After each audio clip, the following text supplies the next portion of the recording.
बच्चों, online class में आपका स्वागत है। हम सामाजिक ज्ञान के भूगोल खंड के अध्याय 2.5 को पढ़ रहे हैं। इसका शीर्षक है भारतीय मरुस्थल।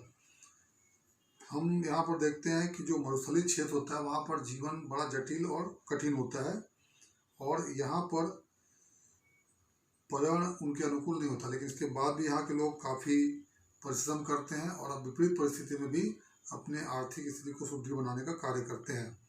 हम देखते हैं कि भारतीय मरुस्थल में जो थार मरुस्थल है, यहाँ ये सबसे विशाल मरुस्थल है और ये संसार के सभी मरुस्थलों में सबसे सघन आबादी वाला क्षेत्र है।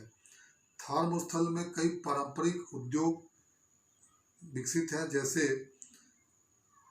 बंधेज, लाख की चूड़ियाँ, कपड़े की बुनाई रंगाई, आभूषणों पर मीनाकारी, पत्थरों की नक्काशी, ये यहाँ पर बहुत ही लोकप्रिय है। तो पहला प्रश्न आप लिखिए कि थार के मरुस्थलीय क्षेत्रों में कौन कौन से उद्योग प्रमुख हैं।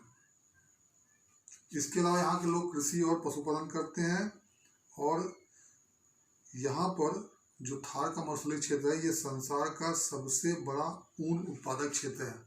यहाँ पर बड़ी मात्रा में भेड़ों का पालन किया जाता है, तो ये संसार का सबसे बड़ा ऊन उत्पादक क्षेत्र है। तो ये भी अपने आप एक महत्वपूर्ण बात है।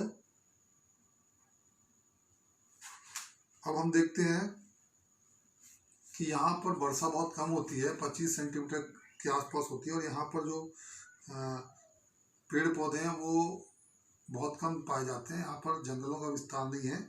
यहाँ मुख्य रूप से खेजड़ी, खैर, खजूर के पेड़ पाए जाते हैं। खेजड़ी, खैर, खजूर। तो खेजड़ी का जो पौधा होता है ये कम जल में भी आसानी से पनप जाता है और इसका उपयोग कई कार्यों में किया जाता है। ये बहुत ही उपयोगी वृक्ष है।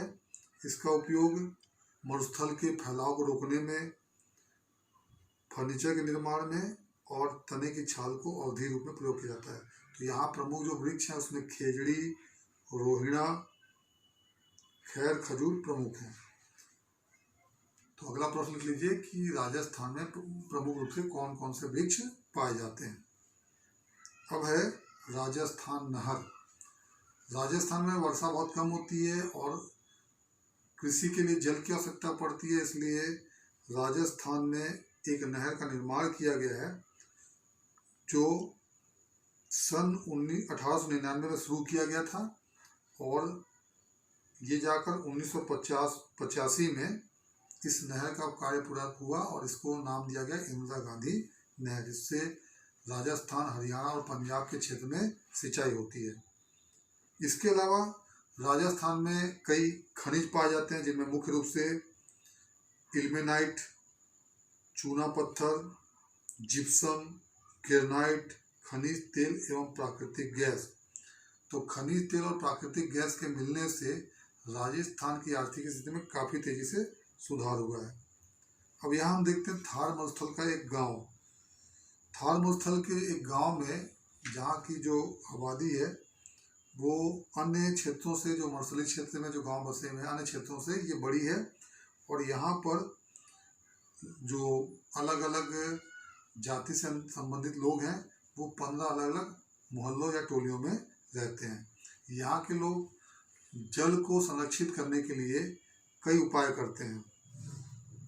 तो इसमें जल के संरक्षण के लिए ये लोग बरसात के पानी को एक स्थान पर संग्रहित करते हैं और वहाँ पर ताला लगा देते हैं। आवश्यकता पड़ने पर उस जल का उपयोग करते हैं। इससे इस बात का स्पष्ट उल्लेख होता है कि यहाँ के लोगों में जल की कितनी समस्या है। यहाँ पर मुख्य रूप से यहाँ के लोग जल संरक्षण और प्रबंधन पर कई उपाय करते हैं और इसमें एक तो रूफ टॉप विधि का प्रयोग किया जाता है ताकि वर्षा के जल को नीचे में संग्रहित किया जा सके। साथ ही साथ यहाँ पर सिंचाई के लिए ऐसे तकनीक का प्रयोग किया जाता है जिससे कम से कम जल में अधिक क्षेत्रों की सिंचाई की जा सके। तो यहाँ पर इस तरह से जल के लिए विशेष प्रयास करने की आवश्यकता होती है। अब हम यहाँ देखते हैं आधुनिक जल संरक्षण विधि। तो आधुनिक जल संरक्षण विधि के अंतर्गत हम देखते हैं कि प्रत्येक 22 मार्च को प्रत्येक वर्ष जल संरक्षण दिवस मनाया जाता है। तो राजस्थान में तो जल की समस्या है ही है, तो वहाँ पर जल संरक्षण के दिवस में लोग बढ़ चढ़ कर हिस्सा लेते हैं। और जल संकट को देखते हुए यहाँ पर बांध बनाना, नहर बनाना, बूंद बूंद एवं फव्वारा सिंचाई करना,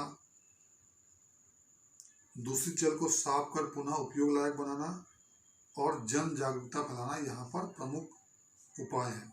इसके अलावा रूफ टॉप जल संरक्षण विधि, ये सबसे महत्वपूर्ण है।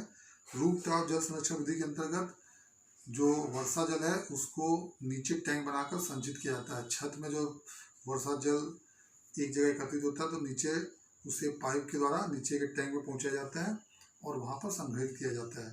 तो इस तरह से राजस्थान के जो थारू स्थल के लोग हैं, विपरीत परिस्थितियों में भी वो लोग अपने उपाय से अपने आप को प्रकृति के अनुकूल बनाने का प्रयास करते हैं। तो धन्यवाद बच्चों, आज इतना ही, बाकी कल पढ़ेंगे।